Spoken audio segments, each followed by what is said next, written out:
Hare Krishna people. So మీలో ఎంతమందికి ఏదో ఒక అకేషన్స్ వచ్చినప్పుడు సెల్ఫ్ లవ్ అని చెప్పి సెల్ఫ్ గిఫ్ట్స్ ఇచ్చే అలవాటు ఉందో నాకు తెలీదు, నాకైతే ఉందన్నమాట. సో ప్రతిసారి నాకు ఏదన్నా స్పెషల్ అకేషన్ అని అనిపిస్తే నేను ఒక గిఫ్ట్ ఇచ్చుకుంటాను, లైక్ నా బర్త్డే ఆర్ న్యూ ఇయర్స్ అలా అనమాట.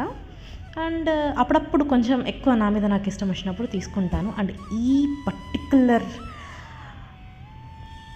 గిఫ్ట్ వచ్చేసి నాకు నేను ఇచ్చుకున్న గిఫ్ట్స్లో బెస్ట్ గిఫ్ట్. ఎందుకు అంటే లైక్ 3 months బ్యాక్ నేను వాళ్ళకి మెసేజ్ చేశాను ఇన్స్టాగ్రామ్లో. ఆఫ్టర్ 3 months వాళ్ళు రిప్లై ఇచ్చినా కూడా నేను ధైర్యంగా వాళ్ళకి ఆర్డర్ పెట్టాను చూడు, బికాజ్ నాకు అంతా నచ్చిందనమాట. ఒక రీల్లో చూశాను నేను, ఇది వస్తుందా రాదా అని భయంతో ఉండే. అండ్ లోపల నాకు ఆ కలర్స్ బొమ్మ కనిపించగానే ఎంత హ్యాపీగా స్క్రీమ్ చేస్తున్నా తెలుసా నేనైతే. కన్నయ్య బొమ్మ ఎంత పర్ఫెక్ట్ వచ్చిందంటే చాలా పర్ఫెక్ట్గా వచ్చింది, నేను అసలు ఎక్స్పెక్ట్ చేయలేదు. అండ్ ఆల్సో పార్సల్ ఏదైతే ఉందో చాలా లైట్ వెయిట్ ఉండే. సో వచ్చిందా రాలేదా అన్న ఒక డైలమాలో ఓపెన్ చేస్తున్నాను నేను.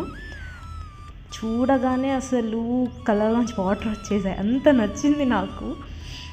అంటే ఇంత పర్ఫెక్ట్గా అసలు చాలా ముద్దుగా ఉన్నాయి.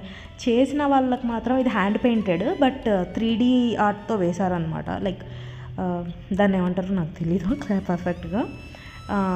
3D ఆర్ట్ అని చెప్పి చెప్పారు.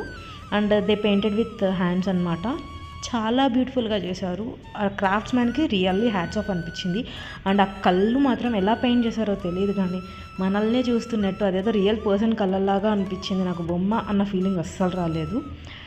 హరికృష్ణ అసలు ఎంత ముద్దుగా ఉన్నాడు కదా కన్నయ్య, నాకు చాలా చాలా నచ్చింది. Best new year gift that I gifted for my self. మీకు ఎలా నచ్చిందో నాకు కామెంట్ చేసి చెప్పండి. Radhe Radhe. Thank you for watching. Please subscribe.